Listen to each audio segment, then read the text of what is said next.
I'm Robb, and I'm reading today a poem called October by a poet named May Swenson.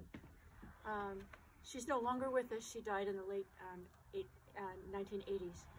And I'm reading this poem because it says a lot about this time of year, and it also, sort of towards the end, has a lovely humorous part, so you wait for that. A smudge for the horizon that on a clear day shows the hard edge of hills and buildings of the other coast.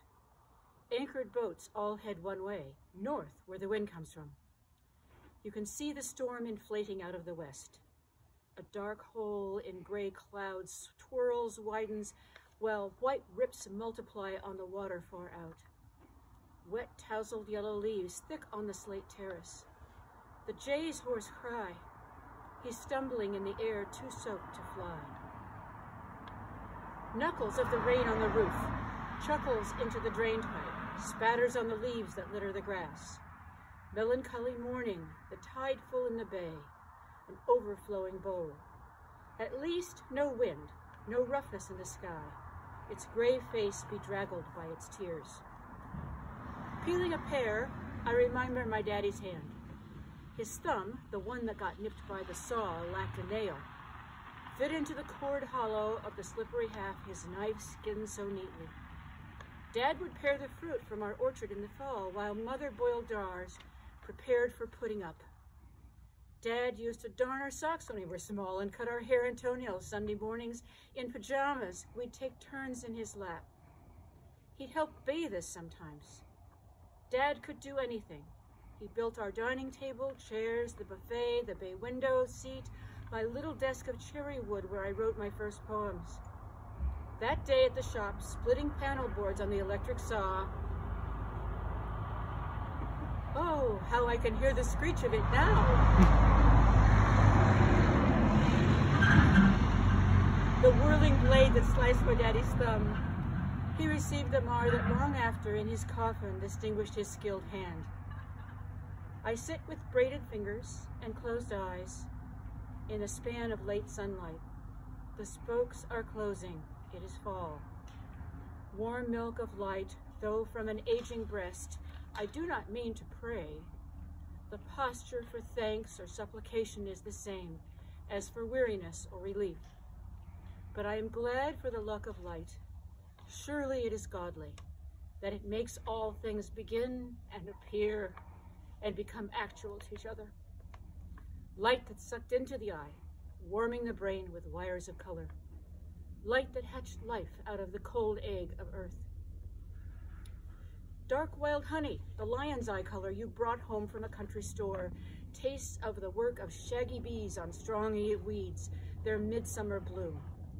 My brain's electric circuit glows like the lion's iris that concentrated vibrates while not seeming to move. Thick, transparent amber you brought home, the sweet that burns. The very hairs of your head are numbered, said the words in my head, as the hair cutter snipped and cut. My round head a newel poked out of the tent's top slippery sheet, while my hairs rained down, making pattern on the neat vacant cosmos of my lap. And maybe it was those tiny flies, phantoms of my aging eyes, seen out of the sides floating, that when you turned to find them, full face always dissolved. But I think I saw, minuscule, marked in clearest ink, hairs number 9001 and number 9002 fall, the cut-off ends streaking little comets till they tumble to confuse with all the others in their fizzled heaps in the canyons of my lap. And what keeps asking in my head now, that brushed off and finished I'm walking in the street, is how can those numbers remain all the way through and all along the length of every hair, even before each one is grown, apparently, through my scalp? For if the hairs of my head are numbered, it means no more and no less of them have ever or will ever be. In my head, now cool and light, thoughts, phantom white flies, take a fling. This discovery can apply to everything. Now and then, a red leaf riding the slow flow of gray water.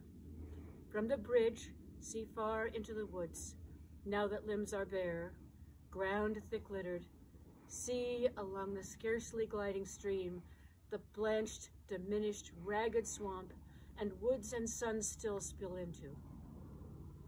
Stand still, stare hard into the bramble and tangle, past leaning broken trunks, sprawled roots exposed. Will something move? Some vision come to outline? Yes, there, deep in. A dark bird hangs in the thicket, stretches a wing. Reversing his perch, he says one chuck.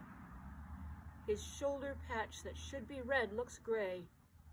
This old redwing has decided to stay this year, not join the strenuous migration. Better here, in the familiar, to fade.